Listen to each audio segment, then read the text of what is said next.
دافيو دحالي يضنون إيران كسوغيا حالي يضنون إيران كسوغيا إيران كسوغيا igashada tacliintiyo beeraha dhexdoodiyo duni lagu agaagu yaro ka sugaya igashada tacliintiyo beeraha dhexdoodiyo duni lagu agaagu yaro ka sugaya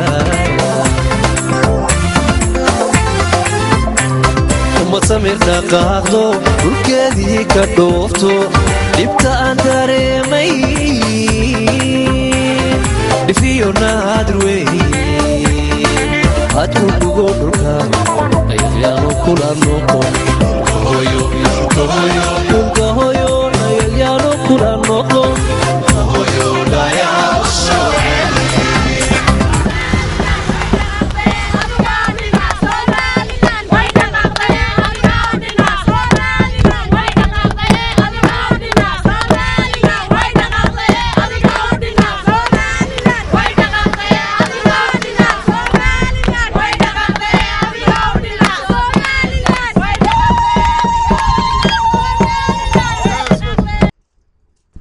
السلام عليكم ورحمة الله وبركاته. كونتي وعن أو ناقصن داوديال waxaad ku soo dhawaataan barnaamijkan ku soo gudbinayno socdaalka uu dhawaan dalka ku yimi Professor Axmed Ismaaciil Samatar oo ah aqoonyahan u dhashay Soomaaliland. Professor Axmed Ismaaciil Samatar ayaa maanta safarkiisii ugu horeeyay ee ku gaala bixinayay gobolada dalka isla markaana ugu hurgalay xaaladda nololeed dalka iyo dadkaba ayaa waxa uu ka bilaabay gobolka Gabiley oo ahayd magaaladii uu ku dhashay isla markaana uu ka bilaabay waxbarashadiisii ugu horeysay. haddaba daawadayaal safarkaasi uu Professor Axmed Ismaaciil Samatar uu ku ciidamay gobolka Gabiley ayaa waxa ku wehelinayay wafdi aad u ballaaran oo isugu jira wasiiro xildhibaano aqoon-yahano siyaasiyiin salaadiin iyo dhalinyaro isla markaana uu horkacayay wasiirka wasaaradda warfaafinta wacyigelinta iyo dhaqanka ee Soomaaliland mudane Abiib Deeriya Nuur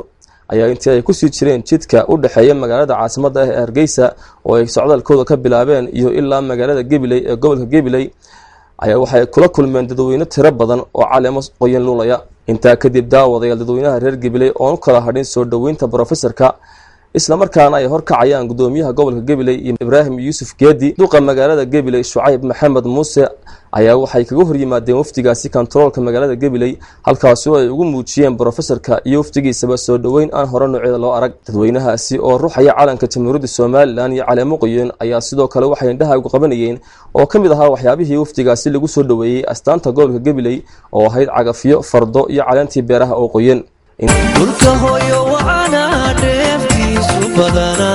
dhaxalkiisu culusa daballo horseediyo dhidid iyo dadaalku lakiska sugaya dhidid iyo dadaalku lakiska sugaya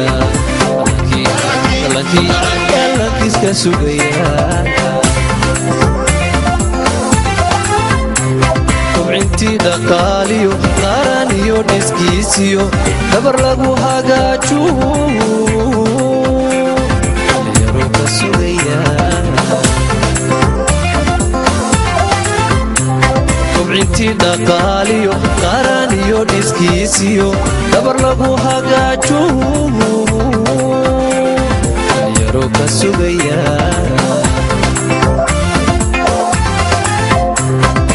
samir dhaqaaqdo dhulkeedii ka dhoofto dhibta aan dareemay dhifiyo naadir weyn had u dhugo dhulka ayaanu kula noqon dhulka hoyo dhayaha u soo celi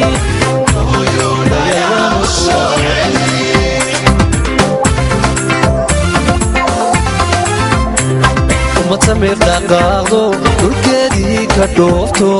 dhibta aan dareemay dhifiyo naadir weyn hadduu dhugo dhulka ayaanu kula noqon dhulka hoyo dhayaha u soo celi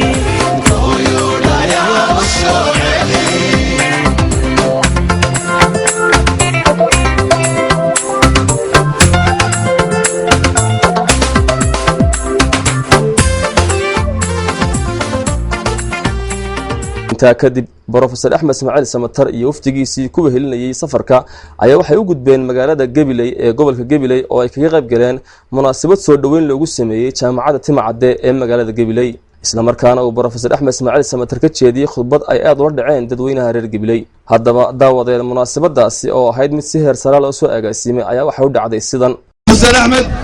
ayaynu dheernahay waxa uu ku dhashay gobolka gabiley way sheeganaysaa kuwa halkii uu ku dhashay gobollada kale waanu sheeganaynaa waxaan leenahay waxa uu ka soo jeedo mar walba ku farxi jirnay haddaan dhowrkiisa maqalnay haddii kaleba annagoo ku gooriyoonay aan ku soo dhoweeyo guddoomiyaha jaamacadda oo isagu halkan warbixin inooga jeediya waxa weeye doctor cabdilaahi cumar xige waa guddoomiyiinta aan kusoo dhoweeyo inay soo dhoweyso brofesor axmed waxaan aad iyo aad ugu mahadnaqaynaa dadka dadweynaha ee gabiley maanta sidanu soo dhoweeyey waxaan leeyahay anugu jaamacaddani waxay u tahay center gobol walba waxay u tahay center gabiley iyo wixii ku dhow boorama hargeysa iyo meel walba waa jaamacaddii waxaanu bilownay jaamacadda 4 sano ka hor maantana waad arkaysaan siday tahay waxaan ku soo dhoweynayaa axmed brofesor axmed aan leeyahay waa gurigaagii oo dugsiga ka bilowday oo jaamacad isu bedelay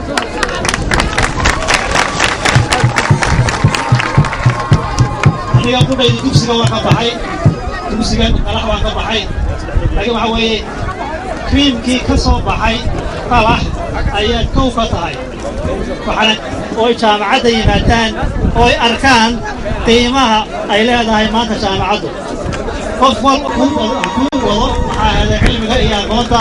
waxaan leeyahay asalaamu calaykum waraxmatullaahi wabarakaatu waxaan jecelahay 3 qof ayaa jaamacadda timacadda gole laga siiyey maxamuud maxamed cumar hormuudka waxbarashada jaamacadda brofesor axmed ismaaciil samatar oo aanu ku soo dhoweynayno jaamacadda timacadda ee gabiley wasiirka wasaaradda warfaafinta xildhibaanada baarlamanka barasaabka gobolka gabiley iyo dhammaan madaxda sharafta leh ee ka soo qayb gashay xafladdan golaha deegaanka hadday yihiin iyo golaha baarlamanka ee heer qaran hadday yihiinba iyo dadweynaha sharafta leh ardayda jaamacadda timacadde waxaan ku salaamayaa salaamta islaamka assalaamu calaykum waraxmatullaahi wabarakaatu intaa dabadeed waxaan in yar oo kooban marka hore waxaad raalli ka ahaataan jaamacaddu bacadkaasay fadhidaa cadceeddaasaynu taagannahay waxaynu soo dhoweynaynaa brofesor axmed ismaaciil samatar oo ku soo noqday hoygiisii iyo gurigiisii ayaynu soo dhoweynaynaa cadceedda inta aynu joogno waynu xamilaynaa innagoo u dulqaadanaynaa isagana waxaan leenahay waa dhulkaagii ood in badan dhoof kaga maqnaydee cadceedda iska yar xamil baynu leenahay jaamacadda timacadde waxaa la aasaasay 2009kii sanadkii afraad ayay sanadkan maraysaa macallimiinta wax ka dhigtaa maanta waa 39 macallin oo ay 3 habla yihiin shaqaalaha rasmiga ah hadduu yahay waashmaan hadduu yahay nadiifiso iyo hadduu yahay shaqaalo kaleba waa 16 qof oo ay 3 iyagana dumar yihiin ardayda jaamacadda dhigataa waa 260 waxaa ku jira 4 fakal oo kala ah BIT Business Management oo BA Medicine Agriculture iyo Shariica 5 fakal 4 ka mid ah sanadkan qoladii ugu horeysay baa ka qalin jabinaysa qoladii ugu horeysay oo ah 106 arday ayaa ka qalin jabinaya jaamacadda BIT BA Agriculture iyo Shariica oo isugu jira degree iyo diploma labadaba brofesor axmed ismaaciil samatar waxaan ku soo dhoweynaynaa jaamacadda tirada haysa ee bilowga ee bacadkaa fadhida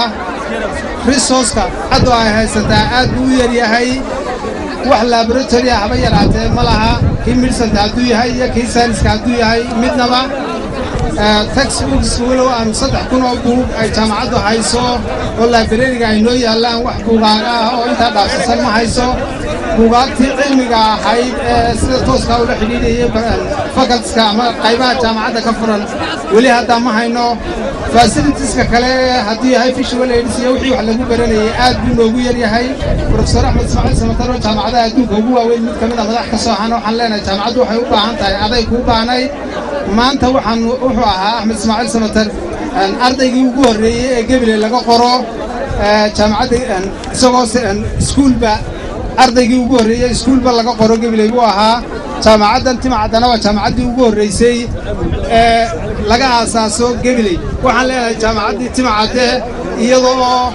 aan kugu sinno sanadkii afraad maraysa waan kugu wareejinaynaa professor Axmed Ismaaciil Samatar professor Axmed Ismaaciil Samatar jaamacaddii isagaa odaygeeniya isagaa professorkiiniya isagaa aqoon-yahankii noogu horreeya alif arday ka bilaabo ugu horreeya jaamacaddiina isagaynu ku wareejinay macallimiinta jaamacadaha uu isagu ka yimid benshankaaba innaga inuu filan oo uu keeno jaamacadaha wixii kale ee material resource jaamacaddu ay u baahan tahay gaar baanu uga sheekaysanaynaa ardayda iyo kulli professorada jaamacaddaba si toosaanu professor axmed ula xidhiidhaynaa assalaamu calaykum waraxmatullaahi wabarakaatu boorka jaamacadda waxa uu hadlayaa oo u yeedhayaa iminka waa suldaan ibraahim jaamac samatar suldaanka soo dhawaaw iyo weyn madaxda inooga timid hargeysa ee wasiirka warfaafinta iyo boobe iyo xildhibaanada professor axmed ismaaciil samatar dhammaantiinba dadweynaha ka soo qayb galay waxaan ugu salaamayaa salaanta islaamka assalaamu calaykum waraxmatullaahi wabarakaatu marka labaad waxaan aad iyo aad idinka mahadnaqayaa sida sharafta leh ee milgaha leh ee aynu maanta u soo dhoweynay professor axmed ismaaciil samatar oo ah magaaladii uu ku dhashay ee uu ku barbaaray ee awowgii ku dhashay aabbihii ku dhashay hooyadii ku dhalatay ayeydii ku dhalatay maanta inaynu soo dhoweynaa sharaf siyaadaha ayay inoo tahay oo gobollada kale aanay lahayn bay inoo tahay innaga sharaf bay inoo tahay aad baan idinku mahadnaqayaa maanta halkaa aan joognaa waa jaamacaddii Timacadde waxaa laga yaabaa professorku markuu maqlo Gabiley baa jaamacad laga sameeyey inay ku noqoto wax cajiiba sababtoo ah isagu waa ardaygii ugu horreeyey Gabiley laga qoro arday Gabiley la qoro 52kii axmed ismaaciil samatar baa ugu horreeyey maantana waxaanu leenahay axmedow waxaad ku soo dhowaataa magaaladaadii Gabiley oo aad maanta fadhidid jaamacaddii Timacadde ee magaalada Gabiley jaamacaddan oo in badan ku tagasay in badan ku sugaysay in badan ku doonaysay annagoo hubna inaad u heegan tahay inaad jaamacadda Timacadde iyo jaamacadaha kale ee Somalilandba inaad aad ugu heelan tahay sidii wax uga qaban lahayd waxaan leeyahay professorka ku soo dhowow magaaladaadii ku soo dhowow jaamacaddaadii ku soo dhowow aniga oo masalaya boorka jaamacadda Timacadde waxaan kugu soo dhowaynaynaa gacmo furan baan kugu soo dhowaynaynaa jaamacaddii Timacadde kuu baahnayd waa nasiib wanaag maanta haddii aad hor fadhidid oo aad timid jaamacaddiina way kuu baahnayd waxaanu leenahay wixii aad la qaban kartid baad la qabanaysaa jaamacaddiina waan kugu wareejinnay sidaa ayaannu maaragtay aanu kuu sheegaynaa idinkuna waad mahadsantihiin dhammaantiin waad mahadsantihiin wasalaamu calaykum waraxmatullahi wabarakaatu وعليكم السلام ورحمة الله وبركاته جامعة سدحنا سيئي كسي الماملكو دادوينينا كوسو دوين مانتا انتيني بروفيسورka ka maqashay dhagaha iyo intii aragtida u dhinayd baydeen aboon arkayna maanta waxaan imid ku soo dhaweynaya meeyarka magaalada Gabiley ka wasaaradda warfaafinta Jamhuuriyadda Somaliland iyo waqtiga ballaaran ee la socda iyo xildhibaanada heer qaran iyo waxa weeyaan maanta halkan aynu ku soo dhaweynayno aabihii waxbarashada gobolka Gabiley professor Axmed Ismaaciil Samatar dhammaantiin iyo saxaafadda waxaan idinku salaamayaa assalaamu calaykum waraxmatullaahi wabarakaatu waxa maanta sharaf weyn noo ah oo guul taariikhiya noo ah haddaanu nahay gobolka Gabiley inaannu soo dhoweyno sidii hore loo sheegay ardaygii koowaad ee 1952 gabiley laga qoro inta faras lagu soo qaaday Professor Axmed Ismaaciil Samatar aad iyo aad baan u soo dhaweynaynaa Soomaaliland waxaan leenahay gabiley waxay hodan ku tahay oo Ilaahay ku manaystay goob istiraatiiji ah oo dhul beereed ah oo wax soo saar leh oo waxa weeye abwaano fara badan oo timacade lambar 1 ka yahay leh oo Axmed Ismaaciil Samatar leh intaasaan gobolada kala dalka dheernahay waxaanu leenahay Professor ku soo dhawow dalkaagii marka koowaad mar labaadka ku soo dhawow degmadaadii iyo meeshii aad wax ku baratay dugsiga laga qoray aad ku barbaartay maanta waxaynu taaganahay jaamacaddii timacade oo waxa weeyaan ardaydii dufcaddii koobaad maanta ay buuggii diyaarinayaan oo halkan laga qalin jabin doono dhowaan ayaynu taaganahay waxaan u rajaynayaa ardayda jaamacadda timacade guul baan u rajaynayaa rag iyo dumarba waxaan ku soo gabagabaynayaa dadka oo badan awgeed milicda la taagan yahay sidii qiimaha lahayd ee aad u soo dhaweyseen aqoon-yahanka brofeseerka waxa weeyaan Professor Axmed Ismaaciil Samatar oo maanta si la yaab leh oo wacdare loogu soo dhaweeyay deegaankii ku dhashay waxaan ku soo gabagabaynay waad mahadsantihiin kun iyo konta jeer baad mahadsantihiin wassalaamu calaykum waraxmatullaahi wabarakaatu iminkana aan ku soo dhaweeyo Gabiley soo raacsatee barasaabka gobolka Gabiley ayaa isaguna halkan hadalkooda inaga oranaya bismillaahir rahmaanir rahiim marka hore waxaan soo dhaweynayaa wafdigan oo wasiirka warfaafintu wado oo hogaaminayo Abiib Nuur Diriye uu la socdo Professor Axmed Ismaaciil Samatar iyo xildhibaanada la socda waa aad iyo aad baan u soo dhaweynaynaa waxaan jecelahay inaan dadweynaha reer Gabiley aan mahad u celiyo sidii fiicnayd ee ay u soo dhaweyseen professorkiinii Gabiley ku dhashay ee aad u soo baxdeen aad iyo aad baan idinku mahadnaqayaa aad baa u mahadsantihiin aad iyo aad baa u mahadsantihiin Professor Axmed Ismaaciil Samatar waxaan leeyahay gobolkaagii degmadaadii gurigaagii xudurtaada ku aasnayd ku soo dhawow aad iyo aad baan ugu soo dhaweynaa waxaan kale oo professorka codsanaya bacdamaaba aad noo timi aad gurigaagii timi gurigaagii jaamacad buu yeeshay jaamacadda timacade waxaanu leenahay inaad noo mataanayso jaamacaddaad dhiinka ka tahay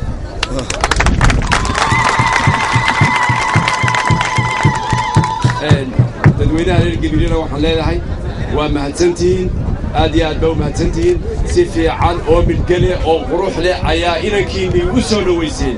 asalaamu calaykum waraxmatullaahi wabarakaatu وعليكم السلام ورحمة الله وبركاته إمكنا وحن ويريا بابا أبو يوسف تعالى أو صغنا أي بروفيسور كساحيين بروفيسور أحمد إسماعيل سماتر بدي سابقا حلبانا الجولة ديان كمير كا سلادين تعقاشة يددويني نالك الشوغبا السلام عليكم ورحمة الله وبركاته الله أكبر الله أكبر الله أكبر Somaliland ha noolaato in badan baa maqlayseen Axmed Ismaaciil Samatar idaacadaha ka dhageysatay Axmed Ismaaciil Samatarna in badan buu akhriyay Somaliland waxa ka socday iyo Somaliland waxay tahay laakiin tii maanta waa maalin ka duwan weeye Axmed Ismaaciil Samatar waynu la hadlaynaa waynu banaan baxaynaa waynu soo dhaweynaynaa afkii indhaha waynu kala hadlaynaa markuu tago ayaynu dhageysan doonaa wassalaamu calaykum waraxmatullaahi wabarakaatu وسير أبيب ديري النور وسير كي ورفافنتا أيا هلكن سودو سعادة وسير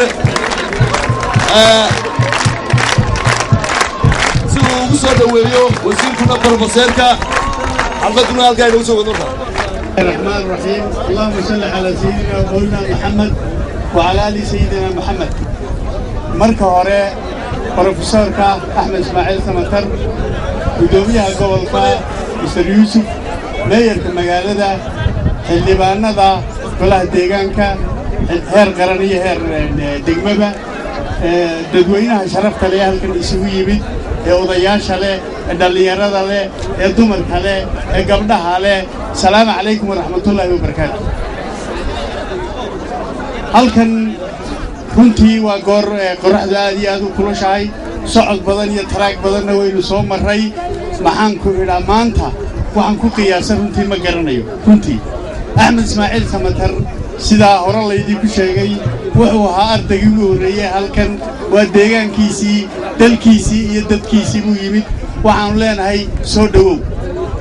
idinkoo reer gabiley runtii wuu abtirsaday maanta idinna waa u abtiriseen aad iyo aad iyo aad baan idinku hambalyaynaynaa aad iyo aad baan idinku soo dhowaynaynaa maxaanku idhaayay maanta dee yacnii qiimihiisu nin dalkiisii iyo dadkiisii iyo ummaddiisii u yimid oo dadka intaa leegi u soo baxay anigu dad maanta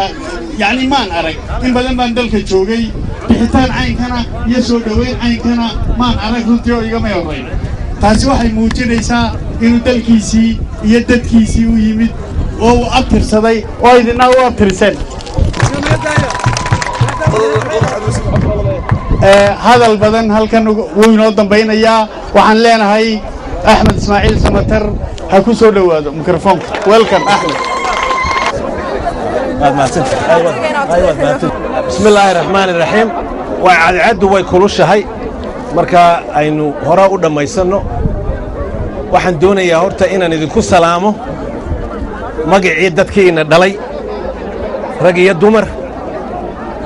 adeer iyo abti habaryar iyo eddo ee magaalada ku aasan haddana maanta ruuxoogiina dhageysanayo ayaan doonayaa magacayga horta magacooga inaan idinku salaamo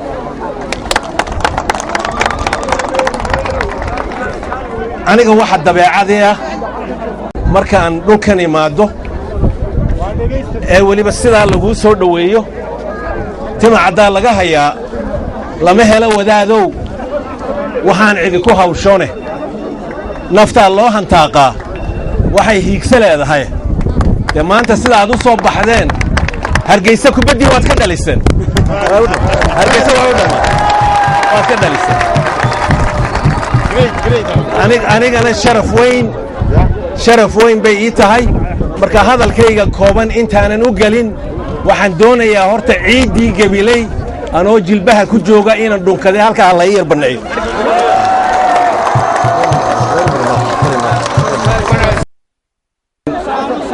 aanu markaan ku soo dhowayn magaalada ee dooxyadii aanu soo maraynay dadkii ay buuxsameen mar baaban boqoon isirde magaaladii gaadhiba karimaysaan marka horta aad iyo aad iyo aad baad u mahadsan tihiin sidaa aad u soo baxdeen magaaladan gabiley aniga dee taariikhda inkastoo imminka odan weyn oo kacan kici karayn layga dhigay waxaan haddana idiin sheegayaa gabiley taariikh bay leedahay weliba jaamicadda dhallinyarada ku jira waxaan doonayaa inaad taa fahamtaan waayo idinkaa mustaqbalka ah taariikhda gabiley ay leedahayna waxa weeye mid laba amuurood lagu yaqaano gabiley taariikhdeeda kow waxa weeye gabiley meel ay wada degan yihiin dad ka kala yimid qabaa'il kala gooniya haddana isdhaldhalay oo kala dhalshay oo si walba isku ah oo wada nool oo is-ogol oo neeftooda iyo dhididkooga iyo afkoogu is-ogol yahay waa taariikhdii gabiley gabiley weligeed may ahayn meel xaafad qurihii ay leedahay ay xaafad quri yeelan karto may ahayn waa meel la wada leeyahay weligeed sidaasuu magaceeguna ku weynaa waa kow gabiley waxaa kaleoo lagu yaqaana inay tahay meedka dadka gabiley ku nooli ay og yihiin carruurtoodu inay adduunyada iyo waddanka intiisa kale boorama hargeysa burco ceeri gaaba laascaanood berbera laga tartamo oo aqoonta iyo kubadda labada laga tartamo oo laga badiyo taana waynu lahayn marka waxbarashadu waxa weeye iyo aqoonta xajinteedu waxa weeye gabiley waxa lagu yaqaanay annaku beriga iyagii waanu ka soo baxnay intayadii intiinaa yaryar tartankayagii ka adag baa idin sugaya marka waxaan filaynaa inaad intaad halkaa martaan aad soo dhalaashaan maalin dhoweyd waxaa la tiriyey dadka distariga gabiley ku dhashay ee jaamicadda halka ugu sarraysa ka gaaray waxaa la yidhaha PhD qaatay ayaa la tiriyey distariga gabiley u dhashay waxay marayaan imika ugu yaraan 20 bay ku dhow yihiin meel kaloo intaa leega ay ka soo baxday ma jirto markaa waddadaa inaad daba gashaan oo daba socotaan waa lagama maarmaan. waxaan intaa ku darayaa gabiley iyo distrigeel waa durba way ii muuqataa dad badan oo qurux badan oo kartilihii inay ku nool yihiin gabiley way ka muuqataa, laakiin waxaynu u baahannahay gabiley dhaqaalahayga iyo distriga si xoog leh in loo soo dhiso si dhallinyarada jaamacadda ka baxday aanay badda isku tuurin ee halkan ay joogaan oo shaqo qabtaan oo degmada dhisaan, beeraha dib loo dhiso, baayac mushtariga dib loo dhiso, warshado yaryar laga sameeyo, distriga uu noqdo meel aan intaad iskuulka ka soo baxdo shaqo wanaagsan aad ka hesho, halka aad ku guursato, carruur aad ku dhasho, ilaahay aad ku cibaadaysato oo sidaa ku noolaato ayaan doonnaa gabiley inay noqoto, ee aanay noqon gabiley meel inta wax lagu barto deetana laga yaaco dhulka kale loo baxo aanay gabiley noqon. taasi waa tay. waxaan intaa ku darayaa waddan walba iyo ummad walba waxay amba meel ku martaa amba ay ku go'doontaa haddii ay hesho hoggaan dhaqaajiya. hoggaan la'aantu ma dhaqaaqayo, reerku ma dhaqaaqayo, awrtu ma socon karayso, waa laysku dulkufi, marka dambena laysfahmi maayo. waa hoggaan waxa dad ummad taariikhda tusa halkay marayaan, ummadduna waxay keenaysaa muruqii iyo dhididkii shaqada lagu qabanayo. marka waxaan idin leeyahay jaamacadda dhallinyarada ku jirta iyo profesorada iyo presidentka jaamacadda, barasaabka, meeyarka iyo da wasiirka, intaba waxaan leeyahay gabiley waa inay ka soo baxaan sidii lagu aqoon jiray dad ilbaxa oo waxbartay oo waddankaa somalilan madaxtinimadeeda ka qayb galaa, waa inay naga soo baxaan oo talada somalilan ay noqoto mid laga gooyo magaalada gabiley, waa inay noqotaa waa inay taa noqoto. marka anigu wax kale idinku dari maayo intaa, waxaan idin raacinayaa un laba kelmadood oo timacadda in jaamacadda gabiley loogu magac daro cabdilaahi suldaan maxamed timacadde in loogu magac daro. horta anigu waxaan qabaa inay tahay tallaabo aad iyo aad u qurux badan. ingiriiska waxaa lagu yidhaahaa, ingiriiska intiina taqaana waxaa lagu yidhaahaa markay dadku waxaan aad hore looga fikirin amba la garanayn mar qura la soo saaro oo cajiiba, ya waxaa la yidhaahaa step of genius, yani waa tallaabo wax dee sidii waxyi soo degay mar qurahuun dhacdo. marka timacadde in laga dhigo magaciisii in la sito jaamacaddaasi ay noqoto mid magaciisa sidaa aad iyo aad bay u qurux badan tahay. laakiin timacadde boqolkii sannadood ee ugu dambeeyey meel walba ilaa etoobiya yaa ilaa kenya dusheeda ilaa jabuuti dhulkaa soomaaliya meel ay ku nooshahayba boqolkii sannadood ee ugu dambeeyey timacadde qof la mid ah markay timaadda suugaan soomaaliyeed ma jiro. waa kow. waxaana sidaa uu ku noqday af soomaaligiisa oo dee aan baaxaddiisa iyo mawjadaysa dee aan la gaari karin de waa inaad sugtaa uu isagu kugu soo noqdaa, aduma raaci karaysid, wuu fogaanaya. waa kow. waxaa lagu yaqaanay timacadde inuu yahay qof arki kara waxa soo socda, waxa 10 sannadood 20 sannadood soo socda dadka uga sii diga ayuu timacaddaa. maanta gabagiisii ayaan dhegaysananay baabuurkii aan la soconay, gabayadii au tiriyey 1900 iyo 60madii u tiriyey, wixii au tilmaamayuu lahaa waxaa iska eega qabiil foolxumadiisa iska eega, haddii kale wuu idin baabiin ayuu ka sii hadlayay. waxa laga joogaa imika dee ugu yaraan 50 sannadood baa laga jooga, about 50 years. soo maad gar. marka timacadde waxaa lagu yaqaanay qof ummaddu ay iskugu mid tahay. waxaan idin leeyahay gabiley waxa weeye meel la wada leeyahay, dee timacaddaa ka markhaati oo gabaygiisa ka markhaati. marka waxa weeye waxa gubaabadiisana ka mid ah cadaaladda iyo xaqa inaad ilaalisaan. haddaad idinku cadaaladiisa gudihiinna cadaalad ka samaysan weydaan ood xaqa ilaalin weydaan, marka dambe idinkaa iscuni, deetana meelo kalaa laydinka iman, waa idinkana waa laydin cuni. saad garanayso marka taasina waa lagama maarmaan. waxaan ku soo gabagabeynayaa cabdilaahi suldaan timacadde waxaa lagu yaqaanay dee codkiisa markuu gabyayo, ya codkiisa macaankiisa waxa la mid ihi ma jiro. shimbiraha joogsanaya markuu timacadde gabayo oo abgayo. saad garanayso marka wuxuu inaga doonayaa cabdilaahi suldaan timacadde haddii aynu garannay magaciisa inaan qaadanno, wuxuu inaga tugayaa in lagu daydo oo halkaa uu ka galay adduunyada soomaaliyun maaha. buugagiisii baa translation lagu sameeyey. boobe wuxuu ka mid yahay haddaanu ugu horrayn dadka aqoonta dheeraadka ah u leh timacadde shaqadiisa iyo hawshiisa. soo damaad garan. marka halkaasuu inaga sugayaa in qof walba korintuu soo kaco kubadda halkaa sare laga ciyaaray jaraaf aynaan noqon waad garanaysaan jaraafka kubadda waa kuwa aan garanayna dhulka lugta ku dhuftay kubadda la waaya inaydaan sidaa noqon waxaan ku gabagabeynayaa anuu halkan waxaan ku hayaa 2 buug oo aw qoray aniga de waa abtigayd boobay yuusuf ducaale oo de labada tukaan waa kuwii isku xigay soo aad garmay anuu waa abtigay waxaan anigu doonayaa labada buug ee aan iminka hayo oo mid anigu daan aad wada xariiqday oo si badan u fahmay oo gabayadii timacada midna Soomaaliya ku qoran yahay midna Ingiriisi lagu bedelay anu waxaan rabaa mid walba 50 buug intaan iibiyo jaamacadda library-ga in la dhigo akhrisataan marka taas aan sheegaya diin sababtoo jaamacadda la dhigo ardayga yimaada halka ku akhristo laakiin waxaan idin leeyahay gabayada timacada fahma aad u fahma wuxuu idin leeyahay fahma haddii aad garataan oo aqligeegii la timaydaan sidii timacada wax ka daran baad noqon kartaan gablina maanta timacado kale ayay u baahan tahay waanadiis aad baan idin jecelahay qalbigayga waa taabateen reer Hargeysa durbo ku badii waan ka badinay inkastoo mahadsan yihiin soo hadamaad aad iyo aad baan mahadsantiin Allah idin la jiro hawsha waan wada wadaynaa waynu isku soo noqonay sidaa iyo nabadgelyo waan mahadsantiin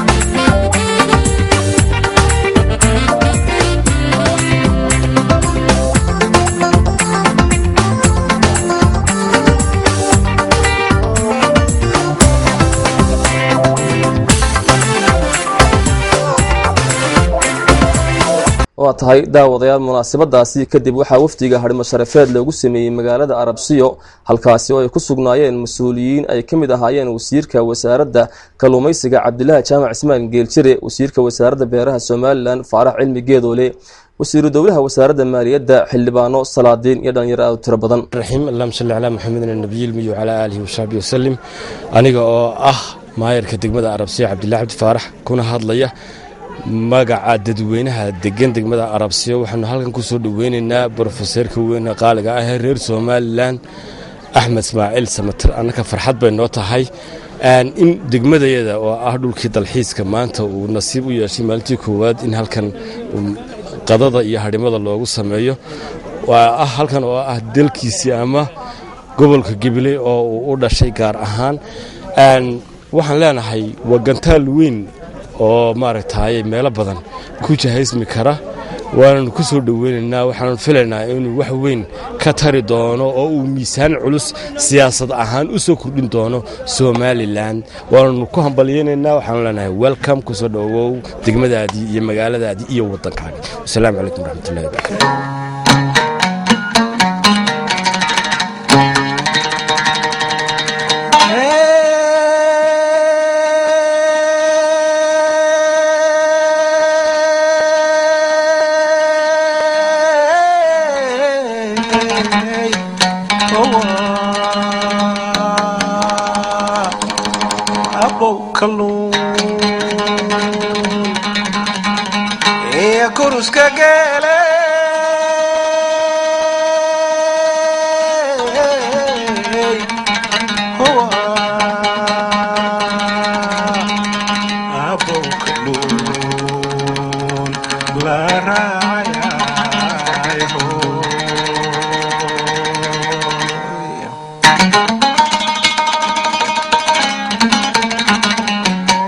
Sweet hands, sweet hands.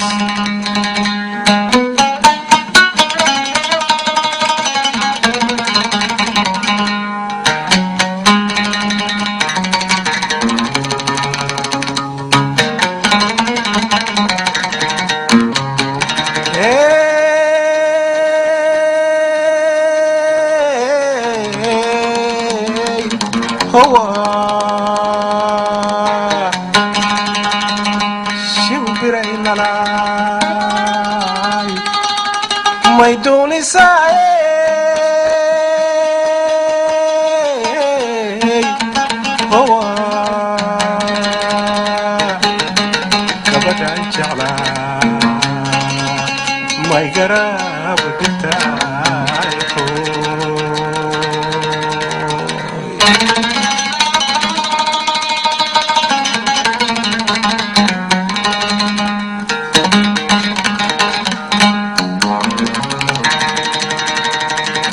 Sweet hands,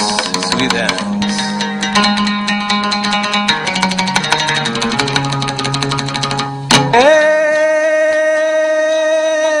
Hey, Hawa, Amba wan jeclaa ayna soo dhaqsaday